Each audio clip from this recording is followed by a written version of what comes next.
Right now on Up with KREM, Washington candidates face off at a debate in Spokane. We recap what they had to say. Cooler for the second half of this week thanks to a passing cold front. We're tracking how strong the winds will gust this afternoon as temps start to drop. Effective immediately, Dallas County has ordered a mandatory evacuation. Tracking Hurricane Milton, this morning we bring you the latest as people evacuate and prepare for the powerful storm.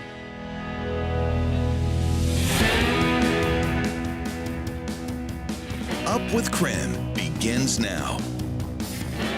Well, good morning, friends. It is 6 a.m. on your Wednesday morning. Thanks for joining us here on Up with KREM. I'm Channing Curtis. And I'm Tim Pham. Good to see you, friends. Let's start things off by getting over to Thomas in the Weather Center. Thomas, it's going to be a little bit of a breezy Wednesday. Good morning. Just a little bit of a breeze. Just want to emphasize that it's nothing severe, nothing that's going to create any dust storms, just a little bit of a wind out there for today. And that's just because a slight cold front is passing us today. But I mean, talk about almost nothing out there. There's just a little extra cloud cover. And even our current temperatures are in the 50s. You're thinking, wait, didn't you just say a cold front's passing through? Yeah, it hasn't quite arrived just yet. And thus our temperatures are actually quite warm because we're not on the backside at the moment. 54 for the current temperature in Spokane and Coeur d'Alene, still in the 40s and 50s on the Palouse, and even 30s in Deer Park and Sandpoint. That's above average for this time of year. Here's approximately where that cold front is laid out across the inland northwest. It's moving through quietly because there is no rainfall attached to that whatsoever. All right, if you're heading out the door this morning, we're taking a live look at I-90 and Fancher. Things moving along very smoothly at 6:01 on this Wednesday morning. We'll keep an eye out on the traffic situation for you all morning long and let you know if anything changes. On Tuesday, Gonzaga University held a debate hosted by the Spokesman Review. The debate began with the race for the Senate seat. Current Senator Maria Cantwell is trying to keep her seat, and Dr. Raul Garcia is trying to take it. Topics range from the war in Ukraine, abortion, and the removal of Snake River dams. The homelessness crisis also came up. The first step is drug rehabilitation. The second step is mental health. And the third step is housing. Not housing first. We need to build more supply. Spokane knows this, and that's why places like Gonzaga Haven and other affordable housing projects are done.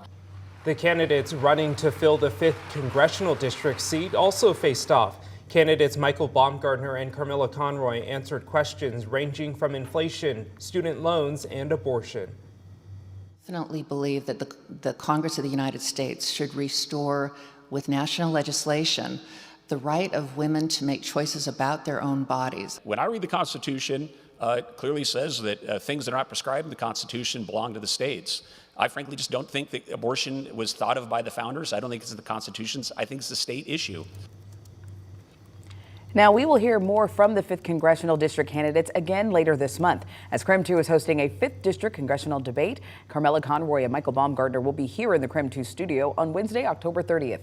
The hour-long debate starts at 7 that evening on KREM 2, KSKN 22, KREM 2 Plus, and KREM.com.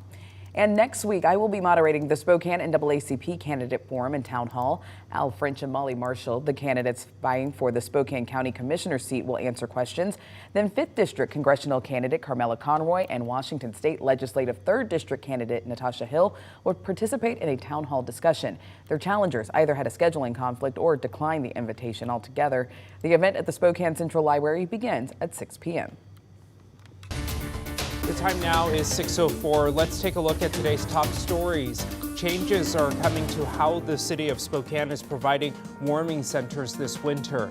They are looking to have contracts in place with existing providers like Family Promise, Salvation Army, and Catholic Charities to increase surge capacity during the extreme cold.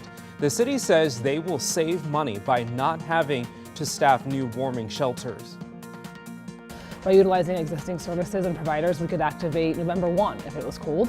It also allows us to not have to hire an entire new set of staff, right? But if an existing shelter can take on 15 more people, they don't necessarily need to hire new staff to accommodate that. A request for proposals went out on Monday. It's expected that final decisions on sites could come by the end of this month. Happening now, jury selection is underway for an Oregon man accused of kidnapping a Seattle woman and then locking her in a cinder block cell in his basement. Prosecutors have submitted a witness list of more than 70 people and more than 500 pieces of evidence.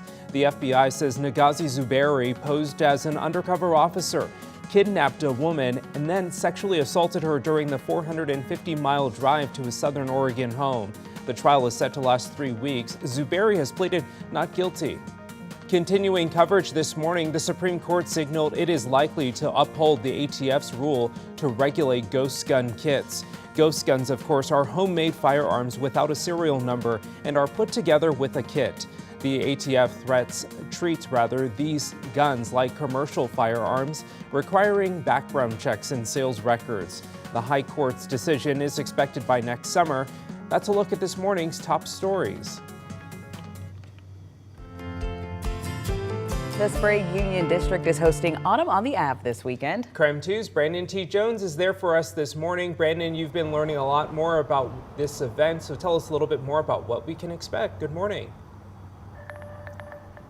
Yes, good morning, Tim. Good morning, Channing. And you know, the other day I was driving through the Sprague Union District. I noticed all of these beautiful orange flags that instantly catches your attention. I looked inside of a window, I saw a flyer that said Autumn on the Ave. So I had to learn a little bit about that and this community. So hear from some of them who call this place their home. Our 79th anniversary is this October 15th. The community, the business community is amazing. And as you can see by all the cool stuff we have, it's like a fun place to be and it looks great. Well, I think my grandparents, when they moved here from Missouri, initially chose this area because it was really convenient to like all areas of Spokane. It's just a really great walkable, easy access, nice business district to be a part of. So it's mostly business focused. We have, I think it's 12 businesses participating. Autumn on the Ave is definitely my favorite because I love fall, and it's nice to bring the idea of fall down from the farms and Green Bluff and all that. That's really fun to go out and do, but maybe for some people it's hard to get out to. So for the Sprague Union District to have Autumn on the Ave that's just centrally located right downtown, and you can stop by and enjoy all the petting zoos and the face painting and the photos and all the fun fall business just locally. It's really cool to see the community coming together. They just want to have community here and just like love on our district, and we want to love on the community. So it's really cool to be like a major part of that.